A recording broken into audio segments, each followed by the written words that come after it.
Bonjour, j'espère que vous allez bien. Dans ce tutoriel, je vais vous montrer rapidement comment est-ce qu'il faut sécuriser votre portefeuille Trust Wallet. Donc, la première des choses, ce que vous devez faire pour sécuriser votre portefeuille Trust Wallet, il faut activer le code secret. D'accord? Donc, je vais rentrer dans mon portefeuille qui m'oblige à mettre un code PIN d'abord. C'est pourquoi dans cette vidéo, vous allez le voir en noir. Donc, voilà. Le code secret vous permet de sécuriser votre portefeuille. N'importe qui ne peut pas venir seulement prendre votre téléphone et puis entrer dans votre portefeuille directement. C'est ce que vous devez faire en première des choses. Maintenant, pour sécuriser pour activer le code secret, vous venez dans Paramètres et puis vous venez dans Sécurité. Maintenant, dans Sécurité, on va vous demander directement de mettre votre code d'accès. D'accord? Vous mettez votre code d'accès.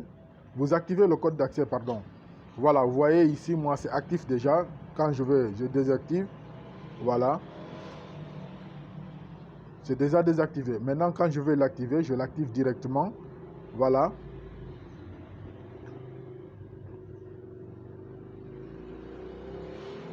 Voilà, mon code secret, il est activé. Maintenant, la signature de la transaction aussi, vous l'activez. Comme ça, pour toute transaction que vous faites, pour tout transfert de token ou de coin de votre portefeuille vers un autre portefeuille, on va vous demander le code secret. Vous allez le mettre avant de confirmer la transaction. Donc ça, ce sont deux points extrêmement importants qu'il faut tenir en compte. N'oubliez pas, vous allez rentrer dans sécurité et puis vous allez activer. Maintenant, la deuxième des choses, l'élément le plus important aussi pour sécuriser votre compte, vous venez au niveau des préférences. Maintenant, là aussi, il faut toujours désactiver le DApps, navigateur DApps. Vous voyez, quand vous venez ici, dans Paramètres, vous regardez ici, il y a Préférences ici. Maintenant, vous rentrez dans Préférences, vous menez sur Navigateur d'apps, vous désactivez complètement. Comme ça, tous les navigateurs qui sont liés à votre portefeuille sont désactivés. Parce que le plus souvent, c'est à partir des navigateurs que les arnaqueurs entrent pour prendre votre argent. D'accord? Voilà. Que les criminels entrent pour prendre votre argent. Maintenant, la troisième des choses que vous devez faire, voilà. Une fois que vous désactivez votre navigateur, il y a une autre chose aussi que vous devez faire, c'est d'effacer l'historique. L'historique complète de navigateur aussi. Vous devez effacer l'historique. Maintenant, pour effacer ça, vous venez dans DApps. Vous venez dans DApps ici. Ici même. Vous cliquez là-dessus. Vous venez ici voir tout. Quand vous venez ici, vous cliquez là-dessus et puis vous cliquez sur supprimer. Voilà.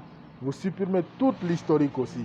Ça, c'est un nettoyage que vous devez faire constamment pour maintenir votre portefeuille en sécurité.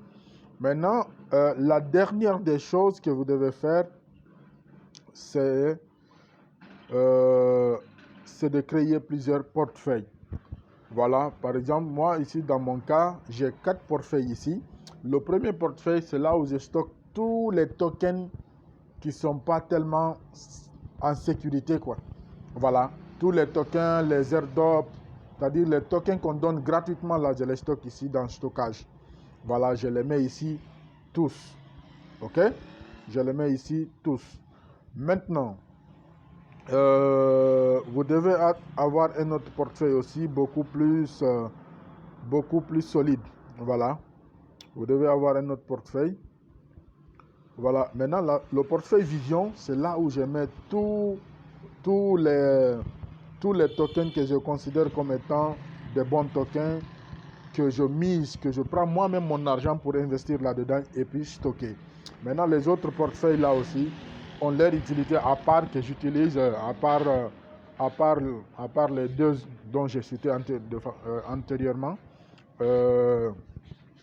à part du portefeuille stockage et de vision là, les deux autres portefeuilles aussi, je les utilise pour d'autres fins. Voilà, c'est tout pour cette vidéo aujourd'hui.